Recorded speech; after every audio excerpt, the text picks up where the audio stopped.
네, 비디오폰 덮개를 열고 바라본 내부 모습입니다. 네, 전원이 안 들은다고 보내주신 건데요. 네, 전체를 다 보내주시진 않고 이와 같이 오른쪽에 보이는 쪽보드라 그러죠. 네, 이와 같은 거하고 그 다음에 트랜스 이걸 같이 보내주셨네요. 왜 그러냐면 여기 꽂아서 전기가 이쪽에 공급하는 건데 이쪽이 문제라고 진단하셔가지고 다 뺄 거 없이 그러면 이쪽 전원 공급만 보내면 안 되겠냐 말씀하셔서 이렇게 사진을 보내주셨는데 네, 그러면 그렇게 해주세요. 네, 그럼요. 뭐 진단 다 하셨으면 불편하게 그렇게 할 것이 아니라 고장나가 받아서 한번 해보죠 라고 말씀을 서로가 소통을 하고 받아보았습니다. 네, 그럼 다시 실전 실물을 보시도록 하겠습니다. 네, 이 실물입니다. 네, 왼쪽에 트랜스고요. 네, 오른쪽에 아까 쪽보드로 보이는 이와 같이 전자회로 보드가 있습니다. 이쪽 트랜스 같은 경우는 트랜스포머, 그러니까 권선 대비해서 1차단과 2차단이 들어가게 되면은 회전수만큼 바뀌어져서 전압이 변동되게 되는데요. 승합 내지는 강압. 전압을 올리는 것보다도 이쪽엔 내려서 사용하는 트랜스로 만들어져 있는 건데요. 입력 전원은 이쪽에 하얀 선으로 해서 AC. 그러니까 AC1, AC2 적색과 그리고 이쪽에 흑색으로 되어 있습니다. 지금 현재 바닥이 이게 좀 불구르음하게 해서 어떻게 보면 사이코패스처럼 볼 수 있긴 있습니다만 그것은 아니고요. 이게 이제 정전기 패드라 그래서 수리하면서 또는 몸에 우리가 보통 주유소에서 기름 넣을 때 보면 정전기 패드라고 이렇게 손에 묶고 하지 않습니까? 납땜할 때 그렇게 하죠. 네, 그래서 색깔이 녹색 있고 회색 있고 그 다음에 이와 같이 있는데 카메라가 좀 잘 받는 것 같아서 한번 해봤습니다. 입력 전원은 이쪽에 들어가 트랜스에서 다시 변환이 돼서 이쪽 회로로 넘어오는 건데요. 그 회로로 넘어오는 거는 이쪽입니다. 네, 그러니까 AC가 교류죠. 교류가 들어가게 되면은 여기 따라갔을 때 교류가 양쪽에 들어오는데요. 들어갔을 때 여기 건너편에 납땜되어 있는 자리가 휴즈입니다. 휴즈. 네, 그죠? 네, 패턴이 보통 회로 설계할 때 90도로 좌나 우로 상이나 하로 이렇게 움직이기 때문에 여기 보시면 전원이 들어와서 이쪽 밑에 휴즈 있죠. 네, 휴즈. 네, 휴즈에서 다시 여기서는 색깔이 구분되게끔 적색으로 되어 있습니다. 적색이 트랜스로 들어가도록 되어져 있죠. 네, 그리고 트랜스에서는 들어가면 나오는 자리가 있어야 되지 않겠습니까? 그 나오는 자리가 이와 같이 흑색으로 되어져 있습니다. 검정색. 네, 검정색은 다시 이쪽 동선 패턴 따라가서 쭉 따라가 보면은 그래서 이쪽엔 들어가서 한쪽은 나오고 이런 식으로 되어져 있는 트랜스까지 회로가 구성이 되어져 있고요. 네, 그러면 2차단 쉽게 해서 여기에 AC가 들어가게 되면 또다시 유기된 전압이 강압, 여기서는 이제 강압이죠. 내려서 전압을 다운해서 오게 되는데 오게 되는 경우 똑같이 교류입니다. 선은 약간 좀 가늘게 보이는 이와 같은 건데요. 패턴상에서는 이렇게 빈자리, 이 자리가 입력단에서 교류단이고 이쪽에는 2차 측 이렇게 구분을 질 수가 있습니다. 네, 그런 상태에서 가운데 저 동그랗게 검정게 보이는 거 저거는 브릿지 다이오드입니다. 보통 브릿지 다이오드이기 되면은 사각이나 또는 일자로 되어 있는 그런 식으로 연상할 수 있습니다만 여기서 같은 경우는 출장기 때 많이 사용했던 원형 브릿지 다이오드. 그래서 교류가 들어가게 되면 직류가 DC로 바뀌어서 나오는 그런 거를 브릿지 다이오드, 이렇게 다이오드 4개가 묶어져 있는 건데요. 여기에 다이오드 4개가 묶어져 있어서 들어가고 나오고 그렇게 되어 있습니다. 양쪽에 들어가게 되면은 안쪽은 그라운드, 여기는 플러스, 그 다음에 이렇게 보면은 여기 커넥터 자리 하나 비어 있죠. 빠진 거 지금 이거 꽂혀 있는 자리 말고요. 이거는 입력이 들어가는 자리인데 그 입력 들어가는 자리 말고 그 옆에 여기가 보면은 SW 파워 스위치, 파워 스위치, 스위치라는 뜻입니다. 저거는 스위치는 말 그대로 거의 합선시키는 거죠. 그래서 여기를 합선시키면 쉽게 해서 건너가는 건 철사 역할을 한 겁니다. 우리가 전기를 차단을 해서 어느 땐까지 해서 어느 부분에 차단을 해서 절전 모드, 절약 모드로 갈 수 있는 그래서 스위치가 그쪽에 있는 거고요. 이 형태는 그렇습니다. 건너뛰는 거를 인위적으로 스위치를 온, 오프해서 만드는 겁니다.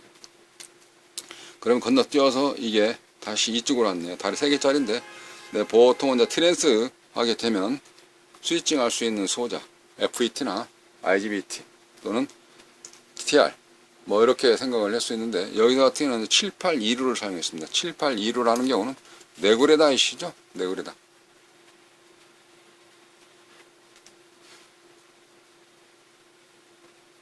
왼쪽이 입력이고 가운데가 그라운드고 네, 오른쪽 다리 3개 중에서 오른쪽 다리가 출력인 것입니다. 이게 그 출력이 이쪽에서 다리 3개 중에서 따라가 보면은 이렇게 해서 좀 화면을 다시 설정을 좀 맞추고요.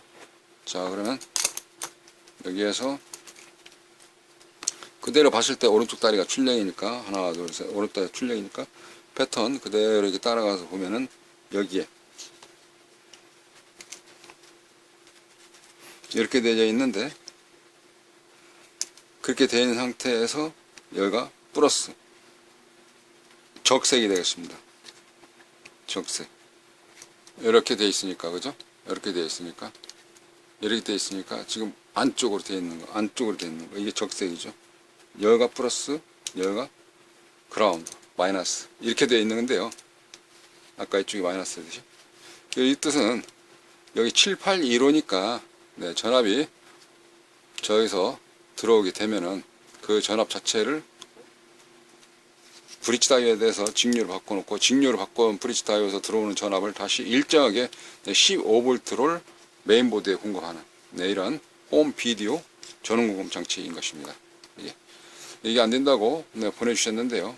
정확히 잘 진단했을까 라고 생각을 하면서 간단한 회로이론 네, 설명을 드려보았습니다. 자, 그럼 여기서 네, 이해를 좀 더 돕기 위해서 이론으로 한번 그려가면서 설명을 드려보도록 합시다. 네, 보통 회로도에 보면은 여기 이제 그 입력단에서는 이런 식으로 그리죠. 이렇게 플러그를 이게 이렇게 그리는데 여기는 플러그가 없지 않습니까? 같은 개념이죠. 여기 이걸 그대로 그린다 그러면 이거 하나 아니면 트랜스가 이렇게 있으니까 트랜스에서 여기에 입력단이 들어가 있는 거 있죠. 코일이 네, 이거 출력단이죠. 코일이 그 입력단 이렇게 해서 지금 현재 두 가닥 여기에 해야 되는 것을 여기서 이렇게 와서 여기서 받아지는 거 아닙니까? 네, 같은 개념으로 생각을 하시면 되는 거잖아요. 여기 뭐가 있습니까? 휴즈가 있으니까 휴즈가 하나 이렇게 들어가 있는 거잖아요. 이게 그렇게 하고 여기 플러그 잭이 있으니까 이 플러그 잭이 이렇게 이번에는 이렇게 들어가는 거잖아요. 플러그 잭이 그리고 한 선은 다시 또 이렇게 와서 이쪽으로 와야죠. 한 선은 이리 와서 이렇게 가야 되고 이게 그래서 두 선이 이렇게 해서 교류니까 플러스 마이너스 없이 이렇게 연결되는 거 아니겠습니까? 이게 휴즈는 여기가 있고요. 여기 휴즈 이거 휴즈 그럼 여기는 끝났어요. 어디? 여기까지는 끝났다 말입니다. 여기까지는 이게 복잡할 거 하나도 없잖아요. 이게 단순합니다. 이게 자 그러면 이제 넘어와서 뭐부터 시작해야 되죠? 2차적 오게 되면 여기 가운데가 뭐가 있습니까? 이렇게 생겨져 있는 휴즈 하나 브릿지 다이오드가 하나 있죠. 다리 4개짜리인데 4개 맞잖아요. 그죠? 하나, 둘, 셋, 4개. 그죠? 요 4개짜리. 요 4개짜리인데 실제는 4개가 있어요. 자, 그러면 여기서 나오는 이 선, 여기 트랜스에서 이게 왔잖아요. 트랜스에서 이거 온선이, 여가 어디로 들어간다? 요, 브릿지 다이오드. 그러면 요 온선이, 여기 적색선이 이렇게 한 선은 이렇게 하고, 밑에서는 이렇게 해서 다시 이렇게 갔어요. 연결이 이렇게 된 거죠. 그죠? 그러면 플러스는 방향이 이쪽에 잤습니까? 다시 이렇게 오고, 그 다음에 마이너스는 이렇게 왔죠. 여기가 어디까지냐? 여기 나온 자리가 여기 이 자리까지입니다. 이 자리. 여기에서 뭐가 생겼죠? 이렇게 해서 가운데 트랜스 나와서 직류 나와서 데콘이라고 그러죠. 보통 여기서는 이제 데콘이라는 표현보다도 대전압 콘덴서, 대용량 콘덴서. 그래서 여기는 보통 대전압 조금 연압이 높기 때문에 콘 이렇게 부르긴 하는데요. 여기에 정류해 줄 수 있는 코일이 저 캐패시터가 하나 있단 말입니다. 그래서 정류 캐패시터 하나가 있죠. 이거 네, 그리고 여기에서 직류를 플러스를 바로 당겨서 쓰면 되는데, 그래서 그죠? 이렇게 그대로 당겨 쓰면 되는데 그렇게 가지를 않았어요. 어떻게 갔냐? 여기 다리 3개짜리 하나 더 있거든요. 여기가. 아까 뭐라고 이렇게 비스듬히 봤더니 뭐라고 썼습니까? 7815죠. 7815 이렇게 돼 있어가지고 다리가 하나, 둘, 3개 있고요. 이렇게 해서 구멍까지 그려야죠, 그죠? 그래야 이해가 딱 쉽지 않습니까? 구멍 나서 끼는 거. 이게. 그럼 여기가 입력이고요. 여기가 가운데가 그라운드. 열이 묶어져 있는 거고. 이게 이제 출력입니다. 이게. 그럼 입력은 여기로 입력 들어가는 겁니다. 입력이. 이게 몇 볼트 나오는지 몰라요. 측정을 안 했으니까. 써있질 않지 않습니까? 그러니까 알 수가 없죠. 입력은 여기 들어가요. 그라운드는 여기가 돼 있고요. 781로 거치게 되면 여기서는 몇 볼트가 나오냐면 이제는 15볼트 나오게 됩니다. 플러스. 이렇게 해서 가게 되면 얘가 플러스 15볼트가 나오는 거예요. 이렇게 15볼트. 그라운드는 공통선 접지, 컴문처럼 되어져 있는 이게 공통선 접지 GND가 되겠고요. 입력은 몇 볼트? 여기 입력, 여기 782로 레굴에다가 견딜 수 있는 그런 전압이 공급되겠죠. 그 자리를 벗어나게 되면 당연히 여기가 허용 전압을 견디지 못해서 우리 제너다이어처럼 항복 전압 때문에 무너지듯이 항복해서 파괴가 되겠죠. 그러니까 입력 전압은 이 범주 내에서 들을 거고 이렇게 해서 여기가 15V. 이거를 7812를 예를 들어 꽂았다. 그럼 12V 나오겠죠. 7812 또는 7805 꽂게 되면은 이거 같은 경우는 5V. 그래서 출력 전압을 쓸 수가 있는 거예요. 근데 15V, 12V, 5V가 같이 되겠다. 그러면 선을 따서 이런 식으로 하게 되면 이제는 전압이 5, 12, 15 이렇게 되는 거죠. 현재 이 회로에서는 5V 단일 전압만 출력 이거지 않습니까? 단일 전압만 나오도록 되어져 있죠. 빨간 선하고 파란 선하고 빨간 선하고 여기서는 나오면서 출력단은 파란 선으로 이렇게 적지를 해야 되겠네. 이런 식으로 GND 그 다음에 플러스 5V 15V 플러스 15V 이렇게 GND 두 가닥 나왔잖아요. 이게 그러면 가는 길목마다 파형이 있고 전압이 있고 그럴 거거든요. 여기가 그래서 그런 자리를 점검해 나가는데 단순하니까 별로 어렵지는 않죠. 이렇게 했을 때 가장 기본으로 되어져 있는 겁니다. 반파는 아니고 프리사이어 썼으니까 완파죠. 완파. 이게 단파 개념이 아니라 완파 파형을 여기서 오는 게 이렇게 왔다 그러면 이 두 개를 같이 쓰니까 여기만 써서 이쪽 위에 것만 쓰는 것이 아니고 위에 것 아래 것 위에 것 아래 것 같이 쓰니까 다 그래서 여기서 그대로 걸러내 주니까 이게 프리스타이어에서 그 일을 해주니까 완파가 되죠. 별로 이렇게 애로사항이 있는 건 아니죠. 여기까지는 이제 우리 같이 생각을 한번 해보시면 나도 할 수 있겠는데 그래서 여기까지 고친다 그러면 나도 고수다 이렇게 얘기할 수 있는 거 아니겠습니까?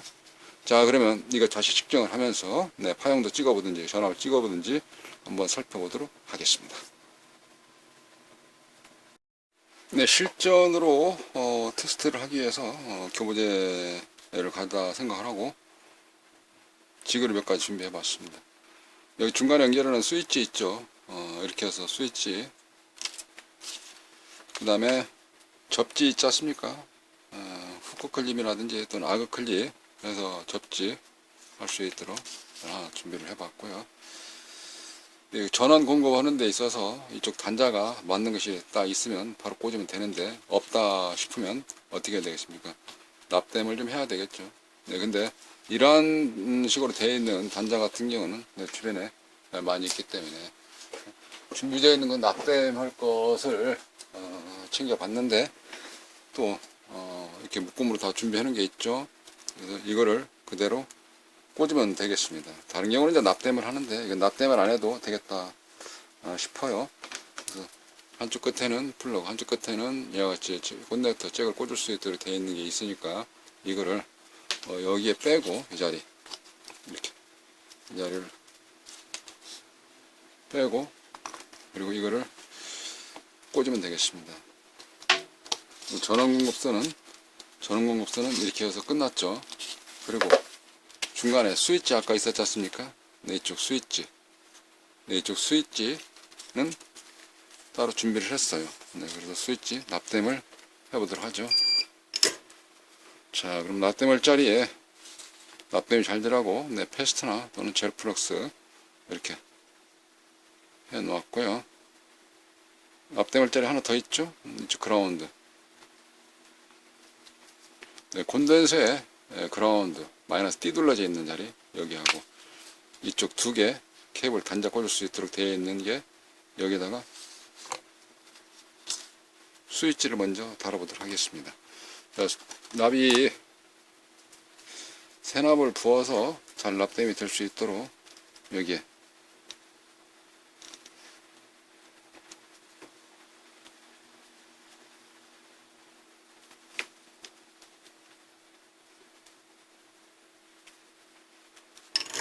자, 이렇게 해놓고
자, 그러면 준비는 됐습니다.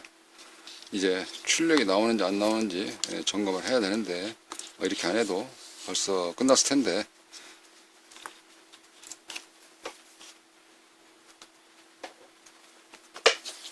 동영상 촬영하면서 고객님과 양방 소통을 하다 보니까 좀 많이 늦죠. 아시는 분들은 뭐 볼 필요가 없죠. 자기 수준의 레벨에 맞게끔 그런 걸 보듯이 또 다른 입문자와 소통하는 고객님과 소통하는 그런 차원에서 이야기를 하는 거 있는 거니까. 자, 그럼 전지를 꽂기 전에 하나를 더 말씀드리도록 하겠습니다. 테스터기를 이번에는 저항 렌즈에다 맞춰놓고 이거 한번 알고 넘어가시는 것도 괜찮습니다. 자, 이게 도통이 끊어져 있는지 안 끊어져 있는지 확인을 해야 되겠죠. 자, 어느 쪽부터? 입력단이 이쪽이니까 입력단 여기에 이거 적색선과 흑색선 양쪽에 양단을 이쪽에 다이오드 모드에 맞춰놓고 해도 되긴 됩니다. 안 끊어졌다는 얘기죠. 이게 그러면 2차단 나오는 거 감아서 나왔는 거 여기죠. 이 자리를 여기도 안 꺼냈다는 얘기죠. 소리가 서로가 틀리는데 근데 왜 저항에다 놓고 측정을 하려고 했냐 라는 경우는 이제 이번에는 옴수를 측정하기 때문에 그렇습니다. 이게 끊느냐 안 끊느냐도 측정이 가능하지만 이렇게 딱 재니까 옴수가 표시되거든요. 쉽게 해서 저항치가 몇 음인지를 알 수가 있는 것이거든요. 자, 그러면 다시 한번 꽉 찍고 해보죠. 이게 잘못 눌리면 제 손이 바늘처럼 쿡 찔릴까봐 어정쩡하게 하면은 여기서 이제 꽉 잘 되고 있습니다. 194옴 나오고 있네요. 194.9옴 나오고 있습니다. 194.9 이게 194옴 나오겠네요. 194옴. 자, 그런 상태에서 1차단 194옴 기억을 하시면 저 정도가는 합선이 아니고 전결되니까 이 안에서 자화 성분에서 2차체로 넘길 때 자장 성분이 전기에 흐르는 도체를 어느 정도 감쇄 성분을 시키니까 퓨즈가 안 떨어지고 동작을 하는 값이구나 이렇게 생각을 하시면 됩니다. 일반적으로 휴즈 같은 거 딱 190 이 정도 오hm 되면은 여기 전기 콘센트에 뻥 터지거든요. 이게. 근데 내부에서 이 철심 코어, 네, 이 규슬하는 네, 철심으로 되어져 있는 이 트랜스포머 코어가 그 역할을 같이 상쇄해 주기 때문에 쇼트를 예방하는 것이 아니라 여기서 전기가 들어간 거를 일부 소모를 하고 다시 돌아서 나오는 경우는 제로점 이렇게 되기 때문에 괜찮다라고 말씀드리는 겁니다. 그러면 일단 여기에서는 끊어지지 않았고 저항치는 저 정도가 정상인 값이구나 라는 걸 알아놓으시라고 제가 이렇게 해서 측정을 저항 모드에 놓고 해본 겁니다. 아까 194오hm 정도 나왔죠? 네, 195오hm. 예. 그리고 2차 측. 2차 측도 권선이 많이 감겨져 있느냐, 적게 감겨져 있느냐, 이게 승합이냐 또는 강압이냐에 따라서 다르게 표시되어 있습니다. 자, 2차 측을 찍어 봅니다. 2차 측 아까 삐소리 계속 났었는데요. 2차 측은 찍어 보니까 1.8오hm 나오네요. 1.8오hm. 네, 이름 같으면은 우리가 철사락 하듯이 이렇게 쇠가 붙어져 있는 상태 0.5ohm인데 여기서 0.5ohm을 빼면은 아까 1.4ohm이었나요? 그럼 0.9ohm이 되겠다. 이렇게 알 수 있겠죠. 그죠? 네, 1.8ohm. 1.8ohm. 여기서 이게 0.5ohm이었죠? 0.9가 아니라 그러면은 1.8이니까 0.5를 빼니까 그러면은 1.4ohm. 뭐 그런 정도가 정상인 같다라고 기억을 하시면 되는 겁니다. 어느 때? 여기에서 출력이 나왔을 때. 지금 같은 경우는 검증된 게 아니죠. 출력이 나오지 않은 상태니까 뻥 터진다든가 하게 되면은 이 값들이 전부 다 프로파일러 적용될 수 있는 값들이 아닌 것이죠. 어쨌든 끊어지지 않았다. 그럼 동작할 만한 성사율은 굉장히 높겠다라는 경우를 감 잡을 수가 있는 것입니다. 직류를 직접 측정하기 위해서 렌즈를 먼저 좀 바꿔놓고 그냥 측정을 하게 되면 어떻게? 테스트가 이번에는 여기서 뻥. 자, 직류 전기 꽂습니다. 조심하시고 양쪽에 쇼트 나는 부분 있나 주변 장내 정리를 해야 되겠죠. 네, 장내 정리. 권투 예전에 뭐 유재도라든지 뭐 이런 선수들 같은 거 할 때 아나운서가 그러지 않습니까? 네, 김일 선수 나올 때도 그랬어요. 네, 장내 정리 좀 부탁합니다 라고. 요즘에는 이제 보통 네, 제이시나 노타리 나면서 이런 이침식 같은 거 하면은 네, 퀘스트에서 그런 이야기들을 퀘스트 시작하면서 그런 이야기를 합니다. 네, 원만한 회의 진행을 위해서 네, 회원님들의 휴대폰은 무음으로 좀 놔주시기 부탁드리며 자, 자기 자리에 앉아서 네, 장내 정리를 부탁드리겠습니다. 뭐 이렇게 말씀한 것 같듯이 여기서도 같이 일맥상통으로 합니다. 장내 정리 이쪽에 작업장 정리 정도 내에서 불안 심리가 하게 되면 하다가도 부셔먹을 수 있기 때문에 전기 꽂습니다. 안전 조심하시고 꽂았거든요. 자, 뭐가 변화가 있나요? 없나요? 네, 뭐 뻥 나는 거 없었습니다. 이 스위치 켜야 될까요? 네, 켜도 되고 안 켜도 되고 어디서? 켰습니다. 그러면 끝까지 나와야 되겠죠. 우리는 종단에 있는 전압이 나와야 되기 때문에 스위치를 켜놓고 바로 결과치부터 살펴보도록 하게 됐습니다. 여기는 이제 플러스 마이너스는 테스트기에서 극성을 저희가 알아서 해주기 때문에 그냥 찍어도 됩니다만은 네, 15.4V 미리볼트가 아니라 15.4V. 그러니까 이거는 정상이라는 뜻이네요. 이거는 기계 고장이 아니라는 것입니다. 자, 우리가 220이 들어가게 돼서 여기 데콘이라 그러죠. 네, 이쪽에 데콘이 몇 볼트가 걸리죠? 보통 네, 루트 2, 그 1.414 하니까 311.6V 걸리는데 여기는 콘덴서가 보시는 것이 35V짜리입니다. 그러니까 당연히 여기는 그 잔압이 들을 리가 없죠. 어디? 여기 220 들어가서 여기에서 220 바로 다운시키는 것이 아니고 트랜스에서 한번 내려서 그 값을 오게 되는 것입니다.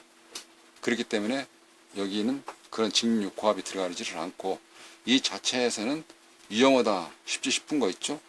이쪽에 꽂는 자리 휴즈에서부터 여기까지가 위험한 것이죠. 이쪽에 이 자리는 220V 들어가는 겁니다. 맞춰놓고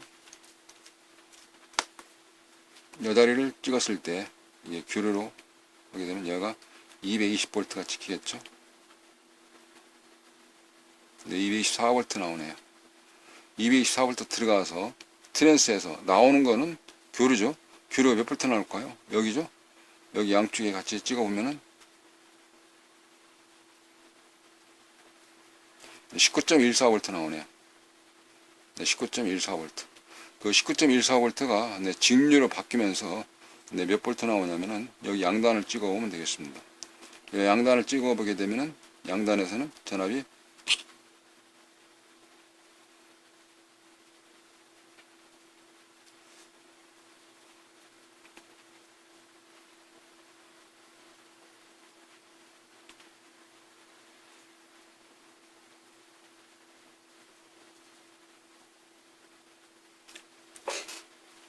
네, 콘덴서기 때문에 네, 콘덴서 양단에서는 네, 플러스 마이너스 극성이 있고요. 다시 한번 잘 측정을 해보도록 하겠습니다. 어정쩡하게 이쪽에 좀 밀려가지고 쇼트 날까봐 좀 조심하다 보니까 네, 그러긴 하는데요. 자, 이쪽에서 같은 경우는 좀 플러스가 어디냐면은 저쪽 바닥 쪽에서 머른 쪽에 머른 쪽에서 다시 안쪽으로 되어 있는 게 플러스다 이렇게 말씀드릴 수 있겠습니다. 그러면 왜 이 값들이 나오나, 그거는 이 값들이 좀 정확하지를 않죠 우리가. 그래서 렌즈를 보면은 여기가 어떻게 되느냐, 이 값이 그 값을 카메라로 좀 돌려놓고 하게 되면은 이 값이 왜 아까처럼 그리 나왔냐, 이게 그래서 어정쩡하게 되어 있었냐면 교류인데 직류인데 거기에 따라서 셀렉터를 맞춰야 되는데 그러지 않다 보니까 현재는 찍어보면 24V 맞게 나오죠, 그죠? 자, 24V. 근데 이 24V 교류 콘덴서 양단에 있는 전압을 렌즈를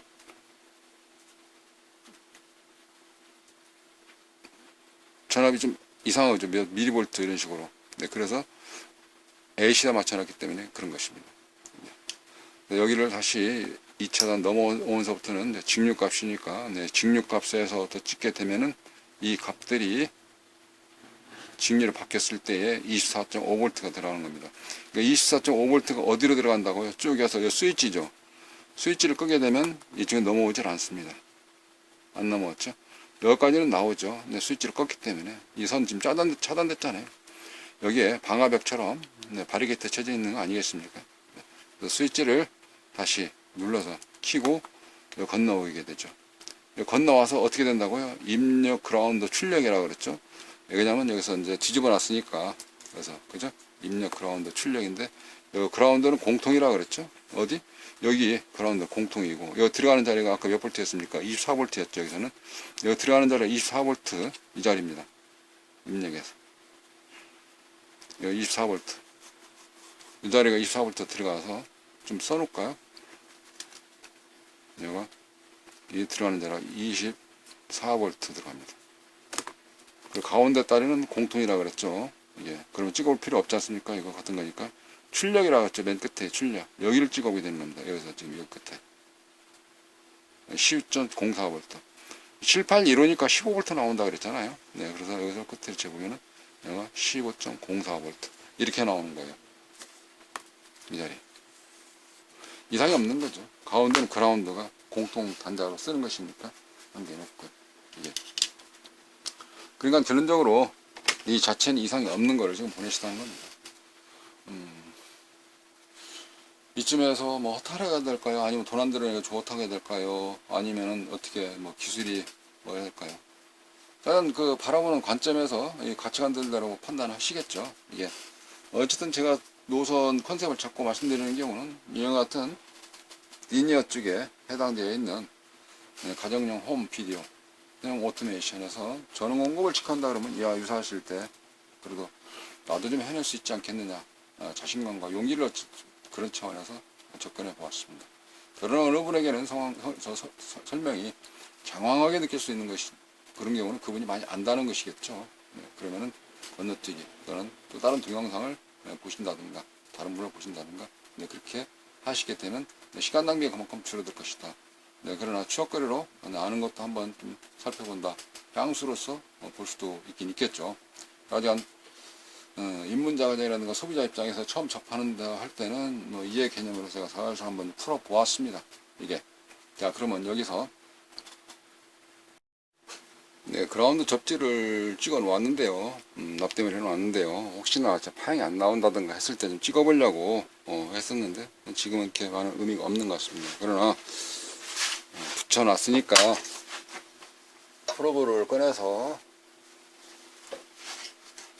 한번 시샘말로 들이대 봐야죠. 자, 그라운드 접지 공통 단자를 이렇게 해서 아크 클립으로 묶어 놓고요.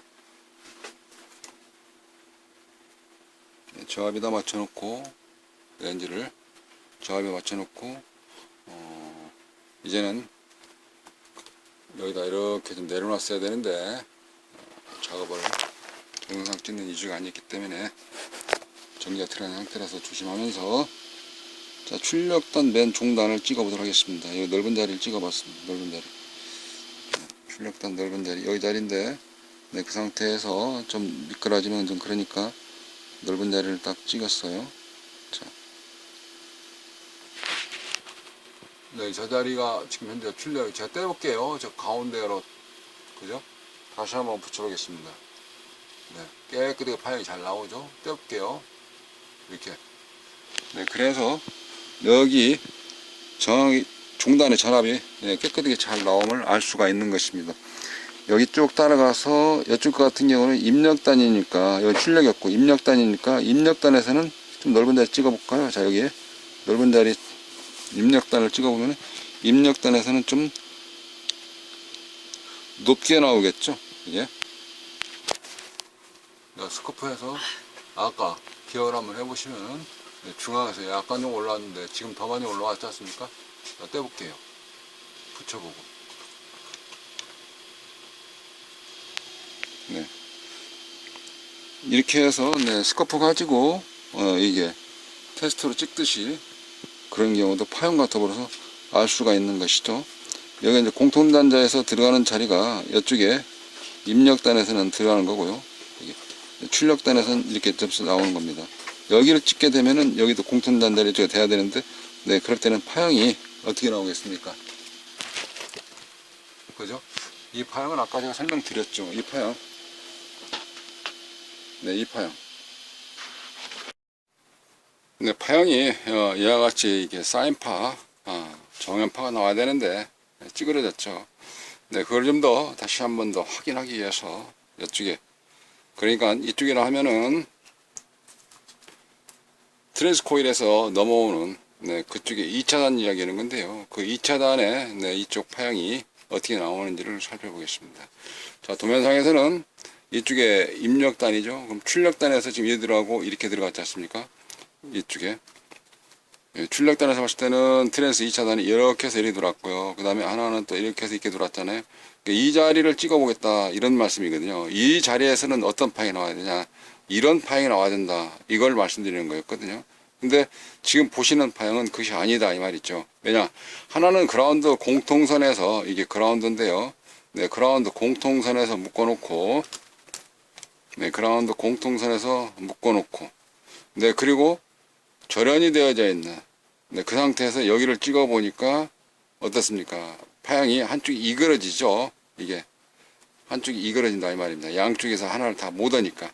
그래서 이쪽에 그라운드를 옮겨 놓기 위해서는 납땜을 한번 해놓고 다시 한번 더 접지선을 갖다가 납땜을 하고, 그러려 그러면 우리 마술사가 뭐 코끼름 한번 바르고 그러듯이, 네, 여기서는 젤 프럭스를 한번 이렇게 발라서 좀 넓은 쪽에 납땜을 할까요? 이쪽에 넓은 쪽, 이렇게 한쪽은 이렇게 되고 여기를 대면 되겠네요. 이번에는 다이오드 양단에서 입력단 되겠습니다. 그냥 다이오드 양단에서 입력단이니까 여기죠. 여기에다 납땜을 한다는 이야기죠. 어떤 걸 하냐면, 안 해도 되면 좋은데, 그러면은 이제 스코프가 내려놔야 되는데 작업 환경상 수축이 있기 때문에 카메라를 고정해 놓고 작업을 보여드리려면 여기에다가 요미선,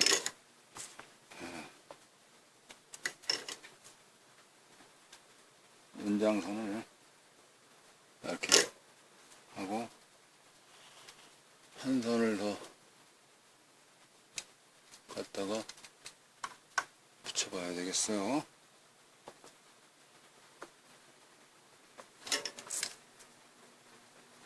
이쪽으로 돼야 되겠네요. 방향성을 혼동되지 않도록 이렇게 이쪽으로 되고, 여기도 혼동되지 않도록 방향성을 떼서 이쪽 방향으로 될 수 있도록 접지가 다르고 이 좌측이 다르게 됨을 구분하기 위해서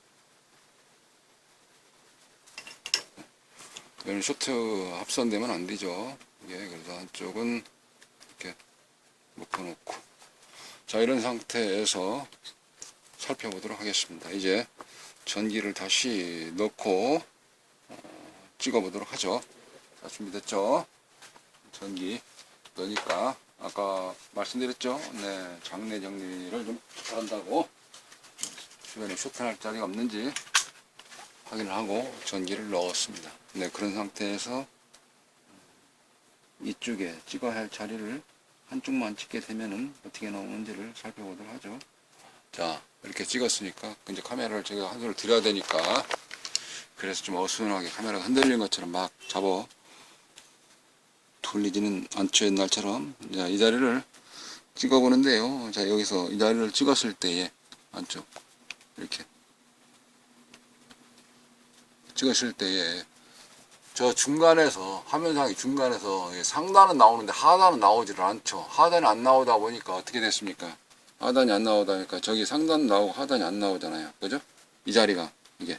그 반대편도 마찬가지죠. 현재 검정선 물려져 있는 거, 이 자리. 이 자리도 마찬가지인 것입니다. 네.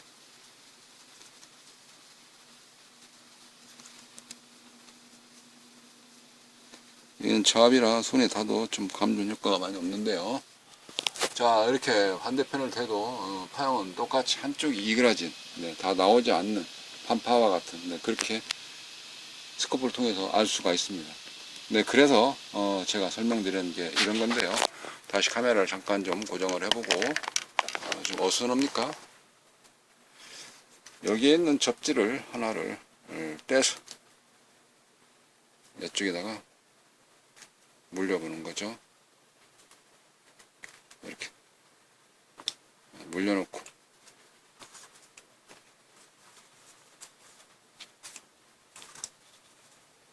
그리고 이거를 제가 이번에는 여기를 찍어보면, 여기를 찍어보면 어떻게 나오는지를 알 수가 있습니다. 자, 미리 한번 여기 고정을 해놓고 가서 스코프를 들여다볼까요? 자, 이렇게 고정을 했죠. 고정을 한 상태에서 이번엔 그러니까 여기서 나오는 파형을 찍어보는 거죠. 이렇게 나오는 파형을. 어떻습니까? 밑에까지 쭉 펴졌죠. 반듯하게. 그리고 정연파, 사인파가 완전히 깨끗하게 잘 나오죠. 네, 완벽한 파형 아니겠습니까? 어때요? 이제 좀 감이 잡히죠. 여기를 찍으니까 이렇게 나오는 거구나. 아, 이게 완파구나. 이게 전파구나. 아, 이게 반파구나. 라는 경우를 이제 스코프를 통해서 내가 파형을 보니까 알 수가 있다는 이야기입니다. 아, 이게 절연이구나. 아, 여기하고 여기하고 차단되어 있구나. 네, 그럴 때는 이렇게 되는구나. 그런 걸 알 수가 있다는 것입니다. 이 방식을 우리가 뭐라 그러냐면 리니어 방식이다, 이렇게 표현합니다. 전에 많이 말씀드린 것이 SMPS, 네, 그러니까 스위치 모드 파워 서프라이였으면 지금은 리니어 방식이다. 차이는 어떻게 나느냐, 여기에서 전압이 200씩 들어가게 되면 이 트랜스 통해서 이미 전압을 내려가지고 이 내린 전압이 어디로 오느냐, 여기 직류를 바꿔서, 그리고 2차전으로 넘겨주는 방식, 이게 리니어 방식이다, 이렇게 말씀드릴 수 있는 것이죠. 그리고 이거를 보통은 이제 리니어 파워 서프라이라고 부르기보다는 리니어 파워라고 부르는 게 좀 더 원어에 가깝죠. 왜 그러냐면 서프라이는 분배하다니까 파워 서프라이. 그래서 단일 전원이 아니라 복수죠. 복수, 단수와 복수. 이제 복수 하게 되면 5V, 12V, 아까처럼 이와 같이 5V, 12V 또는 24V 여러 가지 전압 나오는 거를 뿌려주다, 그러듯이 파워 서프라이. 이거는 단수니까. 단수는 뭐를 생각할 수가 있나요? 네, 그죠, 하나죠. 하나가 뭡니까? 바둑에서도 뭐 아다리, 단수 이렇게 얘기하는데, 외굴수라는 외통수라는 외통수, 하나란 뜻이잖아. 외통수. 단수라는 경우는 외통수다. 바둑에서도 들여다보는데 안 있을 바보 없다. 그래서 단수 그지 않습니까? 복수는 뭡니까? 복수하게 되면 환자 같은 경우는 보통 많이 생각하게 되면 배에 물 찼다, 뭐 무릎에 물 찼다, 이런 거를 이제 우리가 복수다 이렇게 이야기를 하는데, 또 원수지간을 우리가 복수 갚는다 그러잖아요. 이게 복수는 한번 우리말로 깨갱했다. 그러면 이 사람을 또 다시 복수를 하기 위해서 일어나는 거. 이게 한 번으로 끝나지를 않죠. 두 번, 또 세 번, 연타. 이렇게 되는 경우를 우리가 뭐는 복수다. 복수를 갚는다 그것이. 단수는 한 번, 복수는 여러 번. 단수는 파워, 복수는 파워 서프라이. 아마 이게 좀 맞지 않을까요? 그래야, 야 몽키 아까봐 몽키, 야 몽키 스패너 아까보라니까 하는 거하고, 스패너 아까봐 이름을 알아들었을 때 조수를 하더라도 제대로 일을 보조를 지원을 해주지 않겠나 생각한다 그러면, 여기서도 리니어 파워 이렇게 하는 게 맞지 싶지 않나 그렇습니다. 야 이거는 그냥 지나가는 일에 한번 웃자고 하는 내용인데요.